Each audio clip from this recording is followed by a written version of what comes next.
And it's interesting because then what you're really saying is you're going out and doing the thing that you would already want to do. You're doing good in the world. But as a result of that, you attract more people who are like-minded, who either want to do business with you, connect with you, share, make introductions, and a variety of other things that help you as a result of something that you would want to do personally just because of your values.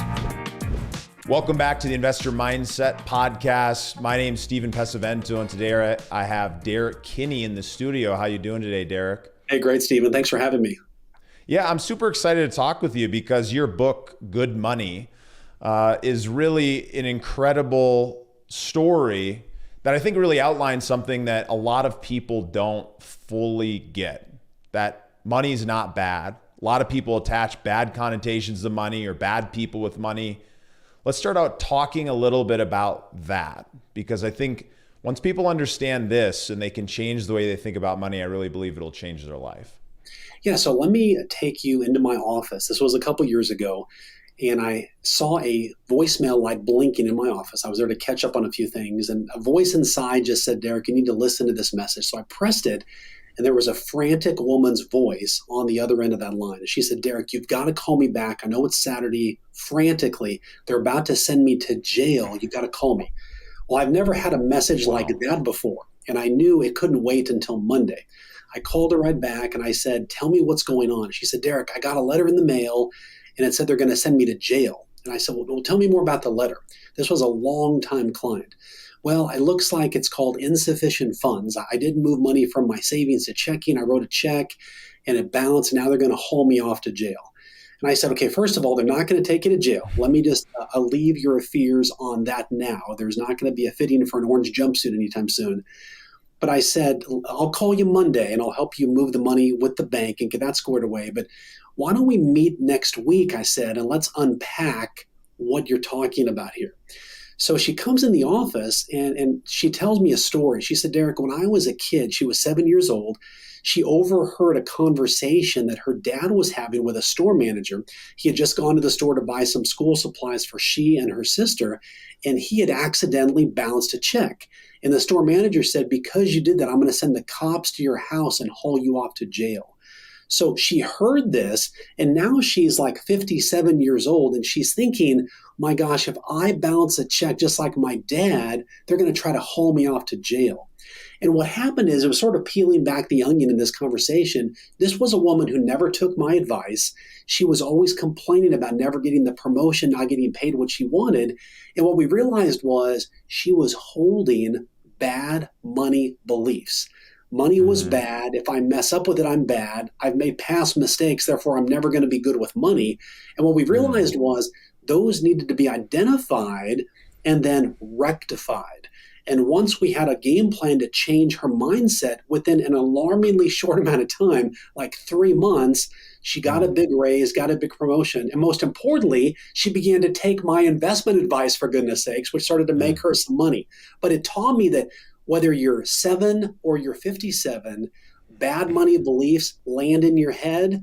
And if you don't do something about it, they will continue to fester and grow and hold you back financially. Yeah. Well, it's so true. I mean, when you change your belief, it really does change who you are and how you interact with the world and what is attracted to you. So what are some of the common money beliefs that you see, and how can people, just in a very brief exercise, how can people identify some of those to make that shift for themselves? Well, think back to when you were a kid. This is normally when these formative thoughts occurred. If you can picture yourself in the kitchen and you see your mom or dad or a grandparent banging their fist on the table and saying, if only we had more money, then we could do the things other people do, or then we could have the joy in life we want. Or the worst offender of all is when a well-meaning parent or grandparent tells their kids or grandkids, in life, honey, there's the haves and the have-nots, and we happen to be part of the have-not category. Well, what that does, that's like a death sentence for your money. And it lets kids grow up thinking that there is a lid on their potential and a lid on their income and a lid on their opportunity. And I want to rip lids off of people faster than anybody and let them know whatever was told you in your past has passed. It's time to move forward and sometimes press restart on your money. Yeah. It's interesting because as you name a bunch of those examples, I've done a ton of work on beliefs and it's funny when even hearing them after doing the work, I remember to myself, or I think to myself, oh, I remember that. I remember that feeling like we'll never have enough. That's where all of our problems come from. And the irony that I found is that by changing that belief, it gave me a bunch of relief. But interestingly enough, having money didn't solve the problem. I actually had to change the belief in order to not only keep the money, but continue to attract more of it. Yes. So true. And it's interesting that, I don't want to make it sound like, as you just talked about, Stephen, you just press this button and suddenly my bad money beliefs have disappeared. New ones have replaced it. It's a constant reminder. And one thing I realize is, who do you talk with the most every day? Well, it's yourself. And sometimes you've got to have reconvincing conversations with yourself that I might have made past money mistakes. I might have missed financial opportunities. I might have done some really crazy things with my money, but tomorrow and today can be a restart for me. We see time and time again of stories of people in their 70s and their 80s who've had multiple failures financially, personally, business-wise, but they find a way to keep persevering and, most importantly, learning from their past mistakes and see those mistakes as the pathway to success, not the pathway of confirmation that they're a bad person with money. Yeah, it's really key. You can't fail as long as you're learning, but you have to change that belief for that to actually come true. Yes. So there's something that really attracted to me to your message in the book and in the things that you talk about. And it is this idea that money is good, that money can have impact, that money can create the things in your life. And I really resonate with that because it's something I teach and something I truly believe. And I found from the investing side that when you step into the mindset of investor and you start to understand how you can go about not only getting clear on what you want, which is key to investing, but then understand what are the different paths and steps you can take to continue to learn and grow and earn that money, but those same beliefs apply to creating a great life. So talk to me about the role of impact when it comes to money and how just focusing on that piece, not from a superficial place, not from a place to feel or to sound good to other people, but to truly feel good yourself. Yeah, and let's be honest here. I mean, I like money, and I'm suggesting most of your listeners do as well. I mean, we know that more money typically leads to a better lifestyle. There's more peace of mind. The problem that we find is that when people link, I will feel great and I will feel successful and accomplished when I achieve two commas, when I achieve X amount in my bank account. And the problem is they don't. And that leads to very high levels of frustration. They think, well, I thought I would feel better. Like I thought I would feel accomplished and have no problems at this level again. Now they begin to worry about running out of money. So it's this very cyclical thing. But let me go back a step. And the impetus for this book came about 5 years ago. As I was working as a financial advisor, built a 25-year career and had clients all over the country, I began to hear this cultural voice creep into conversations. And it sounded like this: money is bad. And if you like money, you're a bad person. And if you're really successful, that means you're oppressing people to make more money. You're probably just a bad person. And I thought, wait a minute, that is a gross oversimplification of what could be a problem.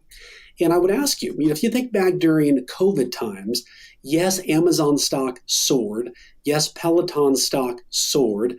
But those companies were providing great value to people. So I'm happy for Jeff Bezos making tons of money because he's helping add tons of value to my life.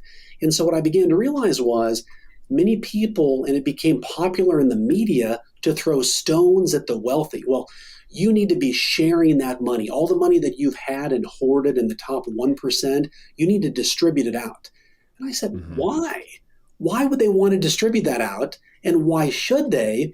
And how would a person feel just getting money distributed to them? Now, there's a part of the culture that like that when they got their COVID payouts and these kind of things. But I suspect many of your listeners, we like to earn it and like to have the story that goes along with earning and doing hard things. And what I realized was we can either do two things. We can choose to waste our brain cells and our breath criticizing the wealthy, or we can use our brain cells to learn how the wealthy became wealthy and do that. And then take that newfound wealth and use it for good. And that's how I tied in this whole make more money to do more good. So let me tell you just a quick story. When I was building my financial planning practice, I started off at age 26. I looked like I was 13. I wondered, why would anybody work with me, for goodness sakes? But I had a passion for local education. And so I went back to my alma mater high school, Sam Houston, here in Arlington, Texas, where I'm talking to you from right now. And I brought a $50 Amazon gift card and a $25 Amazon gift card for a teacher and student of the month. Because I would have loved, when I was a student, to have had somebody come back and recognize students like myself. And these teachers, you would have thought, Steven, they won the lottery. A $50 gift card was like, oh my gosh, this is like a Hawaiian vacation, because they don't have that kind of money extra on the side. Yeah. So gave them a certificate, took a picture with them, put that in the newspaper back in the day. And what happened about a month or so later, I began to get phone calls. And one woman vividly, I remember the conversation, she said, Derrick, my husband and I want you to be our financial advisor. And this had to be the most unprofessional thing ever. But I said, ma'am, I'm 26, I'm brand new. Of all the advisors in town, why do you want to work with me? She said, Derrick, it's because you care about what we care about. That stunned me. She wanted to work with me. She knew I was competent and caring and could be good with money, but she wanted to work with someone who cared about local education like she did. And what that did is that was the impetus then of building my business, entrenching myself in my local community as a business owner, becoming known as a friend of the community with $75 a month, going to all different high schools in the area, recognizing teachers and students. So you can actually incorporate your generosity into your business as a way to strategically stand out. And what happens is it attracts high net worth people. It attracts people who want to work with you, because deep inside all of us is this desire, this longing to know, is my life making a difference? And if I can work with a service provider that does that, it's an easy way to achieve that high. Yeah. Yeah, there's something really powerful to that, especially because I found that the more successful financially somebody is, the more that they have to shift from what was driving them at one point in time, driving that from a place of pain, from a place of scarcity, from a place of uncertainty. They actually have to unlock and connect to a new energy. And oftentimes I've found that that is really through impact. I've gone through it myself. I've been lost as a result of success. And it's interesting because then what you're really saying is you're going out and doing the thing that you would already want to do. You're doing good in the world. But as a result of that, you attract more people who are like-minded, who either want to do business with you, connect with you, share, make introductions, and a variety of other things that help you as a result of something that you would want to do personally just because of your values. Well, it's so true. And what I would tell people, especially if you have a business right now or you're thinking about going into business, you want to make sure that you have a great product or service, first of all. Those are table stakes. You want to make sure you provide great customer service. All of those things are expected today. So don't think that your generosity will cover a terrible product or service. It doesn't work like that. Or don't think that giving will suddenly cover up a terrible reputation that you might have in your local community. The key is that giving, they used to call it lagniappe back in the old furniture days. It was when people would craft this fine furniture and they would put these extra touches, maybe this extra button or this extra tuft in the leather to add this extra level of excellence to it. And that's what giving and generosity, it's lagniappe. It's like the 7th bagel when you buy, or like the 13th bagel when you buy a dozen at the local bagel shop. It's that extra thing based on already you enjoy those other extra great bagels. So it's important to know what cause do you care about? And this is where your money and meaning meet each other often for the first time. Often we spend so much time thinking about how do I make more money? We lose track of, am I adding value to the client? But clients today, especially post-COVID, they want more from their buying experience than just the product or service. They want an ease of experience, and they want an overall feeling that they're making a difference in the world. I'll tell you a real quick story. One of the women I mentioned in the book, her name was B. Bocalandro, and she did research, and they were talking about, they measured how people's brains respond to different advertising. And one group of people watched an ad from a car company, and it talked about the latest engine and the horsepower and the features and benefits, and they measured how their brain responded to that. Then they did an ad from the same car company featuring people training to be on the U.S. Olympic team and all the sacrifices it took to get there and how this car company was helping them achieve that goal. And they measured people's brain responses. Well, the brain responding to the ad about the Olympic team, it mimicked, get this, the same emotional response as though you're looking into the eyes of someone you love. I mean, it was this deep emotional experience just from watching a TV commercial. And so what that validated for me, Steven, was if you're in business today, please don't fool yourself into thinking, I've got the best product, I've got the best service, I'm the best salesperson. People want more. And when you can open this door and say, when you work with me, when you buy from us, you're part of something bigger in our local community, it endears you to customers and puts a moat, because there's always competitors who want the same customers that you've got right now. You're moating your business and scaling it at the same time.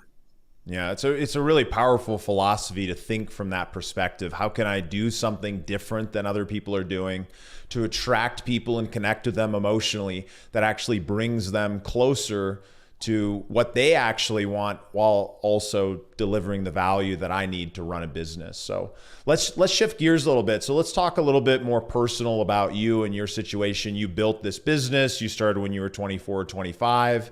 You spent the last few decades building it, being out on TV, on podcasts. You've obviously written a book.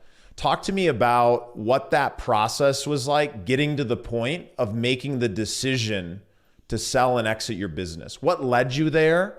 And let's get into some details about how that actually came together. There's a lot of business owners who are, in the process of selling or looking to sell. And I'd love to talk about what led you to deciding, hey, I'm going to move on to a different phase of life, and what allowed you to be able to make that exit. Well, part of it was a problem I had, and that was when I would examine myself on a regular basis, and I would say, Derrick, how close are you to achieving your goals? I realized as an A personality, I would often run really fast toward things, but if I wasn't measuring how far I was going and if I was in the right direction, I'd be running fast in a circle. So about 10 years ago, I began to take a yearly sabbatical. And I would take, and I still do this every year, I take about 5 days completely by myself. And typically I go, then my family joins me for a week after that. So I have something to look forward to. But I ask myself 3 questions. How do I be a better husband? How do I be a better father? And how do I be a better business owner? So the whole purpose, Steven, of that time together is to get real clear on, if I'm going to run really fast, 52 weeks of the year, I need to take 1 week to clarify, what am I running fast toward? And so it's basically, it's as much tech-free as possible. It's just thinking and asking myself, what's the ideal situation that when I'm back here a year from now, I can look back and say, I crushed the year. And this was July of 2019. I'm actually in the Boston W Hotel, kind of overlooking the wharf there. And I'm contemplating, what is the future for me as a financial advisor? I've got some big goals and big dreams. I want to do some national work. And I begin to write a list of all the things I would enjoy doing. And I wrote down, write a book, launch a podcast, coach, speak, consult. Could I redo another business and build another recurring revenue stream that mimicked what I had as a financial advisor? Would be a challenge. But on the list, surprisingly, was not being a financial advisor. And I had to sit back and take a deep breath when I saw that. It wasn't that I didn't enjoy it, but I'd been feeling for a while like I was beginning to go through the motions. I loved my clients. I loved my team. I loved what I had built. But it's sort of like that athlete that you love, but you wish they would have retired maybe 2 years ago in their prime, and you've seen their decline over the past 2 years. I didn't want to be that guy. And I realized, okay, Derrick, if I'm going to practice what I'm preaching here, I need to go and sell my practice and bet on myself, because I wanted to do some national TV stuff and build a more of a national brand, help more people. I didn't want to be that financial advisor that was kind of working part-time and kind of straddling both fences. I'm an all-in or all-out kind of guy. I felt like my clients deserve that. You can relate to that. So you can relate to that, yep. So January of 2020, I sell my business. I found a great advisor who wanted to grow. I had built a regional practice throughout Texas, and it was a great fit. As I like to say, I never wanted to hand my clients off. I wanted to hand them up. And I will tell you this. You mentioned that you've got several listeners that are in the process of buying or selling a business. One lesson I learned is I had to get used to putting my ego on the shelf, because I like to think that I was the best financial advisor. I was the best business owner. Who would want to work with anybody besides me? Well, then when I sell that, I've got to sell my clients on, hey, guess what? I found somebody better than me. Yeah. And I need to be happy about it. And so what I realized was the goal of selling was not to make and puff myself up, but the win was that I found somebody better than me who I could entrust my baby to, that this next person could raise them better than I could have. And so that a year from now, clients could say, Derrick, you really picked a good successor. That was the win. And so what I realized was, again, the dollar amount was great. All of those pieces were good, because what took me a while to sell was getting my head around the recurring revenue stream that I had built. You know, when you build up a client base and they like you, you're getting money and revenue from them every year by continually adding value to them every year. It's the great, we're all in the same boat rowing together business, I think. And so my goal was, okay, Derrick, if you did this once, let's do this again. So basically over the past 4 years now, I'm launching and testing different business ideas. So when people ask, how's retirement? I bristle at that because I'm not retired. Well, it doesn't sound like you were at a point where you wanted to retire. You just wanted to shift, or you wanted to climb that second mountain. If you haven't read that book, highly recommend it. Yes. But the thing that's, I think, really interesting is when you're a financial advisor, you're obviously getting paid on a recurring revenue stream. And then, you know, you've got these relationships. And so I had to imagine that it's tough to let go of those relationships and go through that process.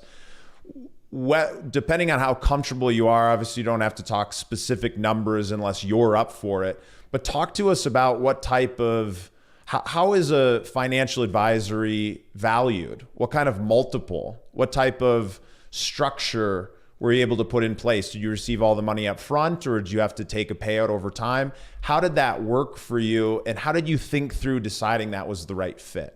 Yeah, happy to talk about it. Well, one of the lessons I learned was when you're especially building a business, you want to build it as though you're going to sell the business. You know, one of my favorite movies is a movie called The Founder. It's the story of Ray Kroc, how he started McDonald's.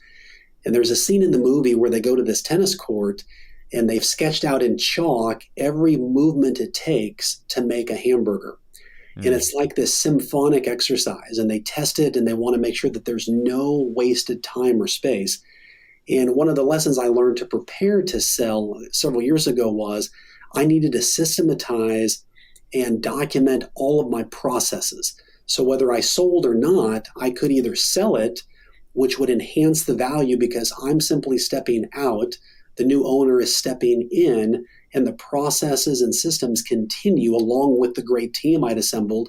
Or I could say, I'm going to launch this in another city and simply place another franchise model over there. So if you can do that where you make yourself replaceable, it's what really helped drive the value up of my particular financial planning practice. But generally speaking, what a buyer wants is consistency, and they don't want any guesswork. It's just like when an author is signed to a book deal, the publisher wants to know how many followers do you have, how many guaranteed people will buy this book. They don't want to have any risk.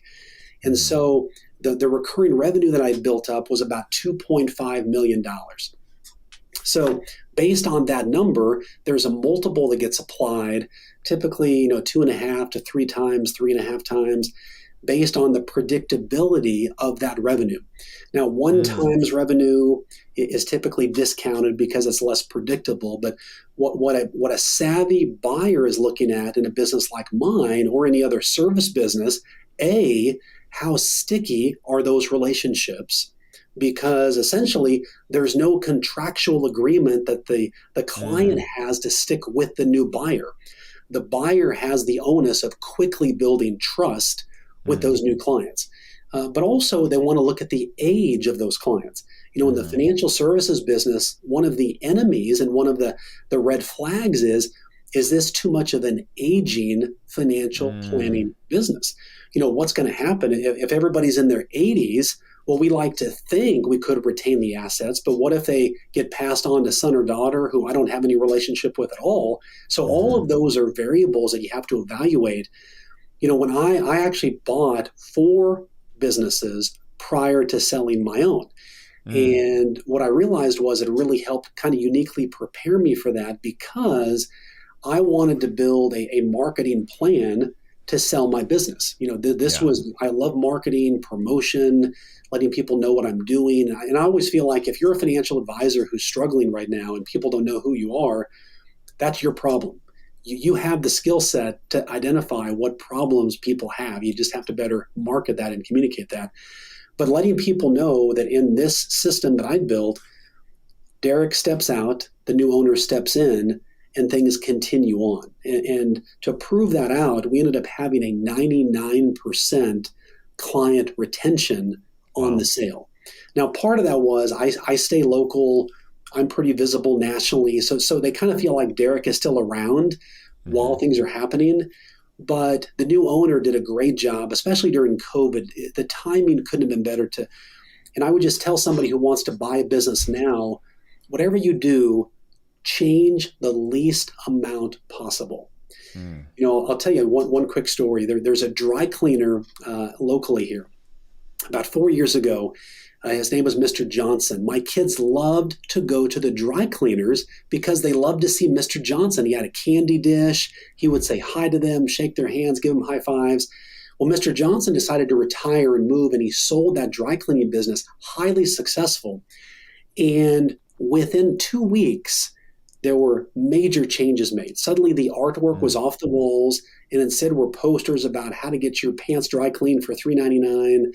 They replaced Mr. Johnson with a person at the counter who could barely speak English and clearly didn't like to be around people. And within an alarmingly short amount of time, I could notice there were less and less clothes on the rack. And within 3 months, the place was out of business. Here was a cleaners that was thriving under Mr. Johnson. New owner comes in, changes everything, and the place goes under. He probably lost at least $500,000. So what I would tell people is, don't change the people. Make it about you're only changing and you're honoring the previous owner. You want to make sure that previous owner feels like they have a place in the hearts of those clients, and you're thanking them publicly, appreciating them. Boy, if it wasn't for Tina, we wouldn't be here today. Let's give Tina a big round of applause at that nice client transition meeting you have together. All of those pieces are ways to really grow, but also get paid what you've built and worked hard for. Yeah, I think there's some really powerful things there, especially if somebody's preparing to sell. If you're building a business, you should always be preparing and open to selling, even if you don't plan to. But for you in particular, it sounds like you had a nice exit. You had built a business that was ready to sell, so you're able to get a higher valuation. You were able to make that transition go well. You're a financial advisor, so I have to imagine that you're pretty focused on the public markets. But I'm curious, did you invest in other businesses? Did you buy businesses that were different from the financial advising business? Or did you invest in privates like private real estate, private equity, private credit? What is kind of your investment philosophy and strategy, and how did you end up taking that wealth that you had built and then put it to work to continue working for you? Well, I love investing. I love the whole concept. It sounds so basic, but the concept that I can take my money and my money can go make other money for me. I Yeah. just love that concept. It's so beautiful. And one of the things I would enjoy doing with my clients is occasionally there'd be IPOs that would come out. Now, at the broker dealer I was at, we didn't have access to the pre-IPOs. We could just buy it the moment it went public. And we did this with Chipotle and Google. And I remember Visa stock specifically. I would always make sure that my clients' trades, of course, went in first because that was to make everything with integrity. I put in $100,000, and that was my biggest investment to that date, and it grew to $1 million over a couple of years. And because Visa was one of those investments that the track record was there. People were spending. There was already part of consumer behavior. Even Google, when it went public, it was a Dutch auction of all things when it went public. And it hung out at like $80 a share for like 2 hours. And I thought, what's going on with this company? Yeah. And of course, we know where Google went. So those types of things always intrigued me. And I've continued to invest in companies that go public. I really like ETFs a lot. I like SPY. I like some of the more broad-based exchange-traded funds. One of the things I'm also very intrigued with now and actually buying are pre-seed companies. So like in my book, I talk about the 4 lanes of investing. You've got, your lane 1, checking and savings, lane 2, that 3 to 5 year money. Lane 3 is more the retirement long-term. Lane 4 is more the speculative money, where you might buy the crypto or you might buy something to have a good cocktail story to tell to somebody. So there's a couple companies out there. One, Overnight Oats, Graza Olive Oil, Oura Ring. There's companies like this that they go to investors and say, hey, we're growing. And ideally, you want to get in on the pre-seed. For example, this is going to sound crazy here, but one of the Bitcoin plays that was very intriguing to me, I bought into this about 1.5 years ago. There's all these landfills, and they generate methane gas. And what happens is they've got to do something with it. And many places are now generating electricity off of the methane gas because to mine Bitcoin, it's an enormous electricity cost. And so I put money into this. Sounds like Derrick, sounds like we know some of the same people. I'm in a lot of those deals.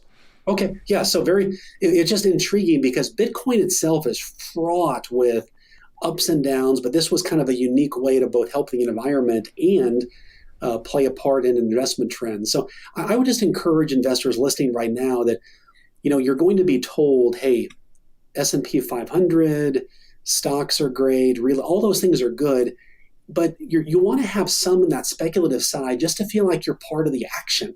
You don't want to put everything there. Put a little bit there to have a story to tell. If you lose some, you might lose some, but if you hit one, you're going to feel good about having made that decision. Like, for example, right now, I'm real intrigued with all these weight loss issues that are going on. That's very, very intriguing. It's a trend that's very appealing to me.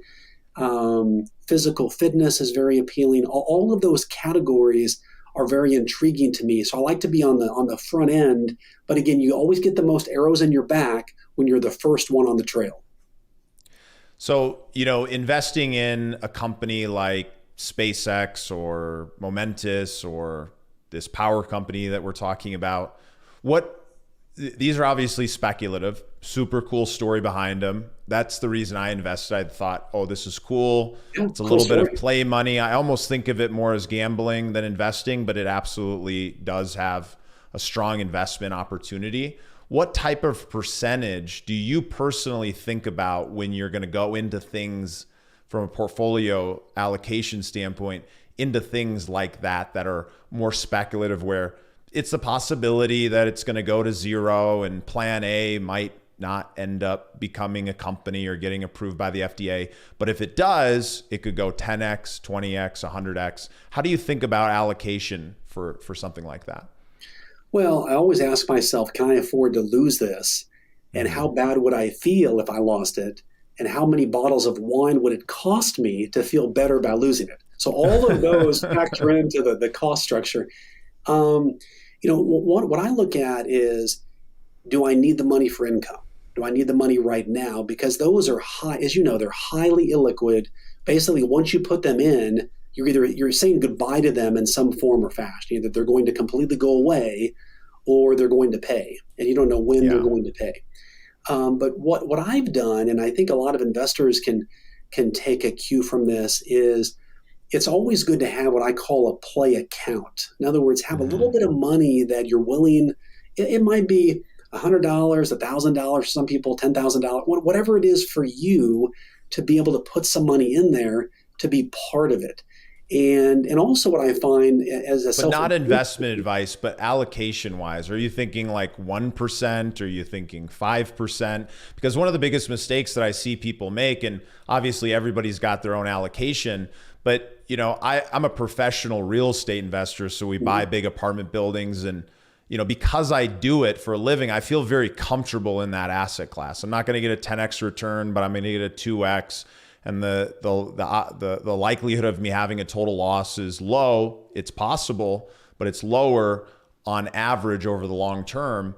But then I see people getting super excited about these things, and they're pumping in 20, 30, 40% of their wealth into deals that are highly speculative. And from my perspective, that seems highly risky. Are you thinking like a couple percentage points, or what do you think the max is for somebody who's not like an expert at picking CPG or tech companies to invest in? Yeah, I mean, I tend to limit that to probably 5 or 10%. Yeah. And again, it depends on your situation. I mean, I might like to be at 20% and be perfectly fine with that or more. It just depends on the deals and so forth. What I like to do is use it as fuel to increase my finances. So if there is a deal I want to get into, like I need to go get another speaking gig, I need to get a few more coaching clients, I need to add more value to people to generate some revenue to get into that. So that way it's a win-win. I want to be in, like for me, if you were to ask me, Steven, Derrick, would you rather have a super nice car or buy an investment? I would pick the investment just because it's like, I love my Jeep, but that investment it just feels like I'm buying something, I'm betting on somebody else. And that, if I can bet on other people and their expertise, it's like the ultimate form of leverage that grows people into very wealthy people. Well, Derrick, this has been super great. I've got one more question after this, but I want to give you a chance. I know you're working on some really incredible things.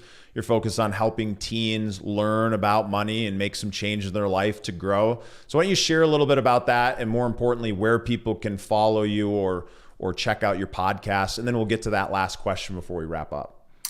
Yeah. So I mentioned kind of off the air, having sold my business a couple years ago, there's a couple pain points that are really convicting to me that I want to help solve. And one of them is I see teenagers who aren't getting all the opportunities I think that they want or deserve. And it comes down to communication. How do they communicate with adults in ways where adults know them, like them, and trust them?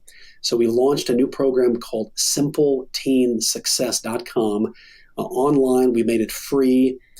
Training on soft skills, money skills, life skills. That's a real passion I've got. But another place where people can find us is GetTheRaiseYouWant.com. One of the things I want to do is help empower people to not just say, hey, go make more money. We want to help people actually make more money where they're working at or in their business, so that they can then give more, invest more. GetTheRaiseYouWant.com. Also LinkedIn and Instagram are big places where we have a lot of presence as well. Amazing.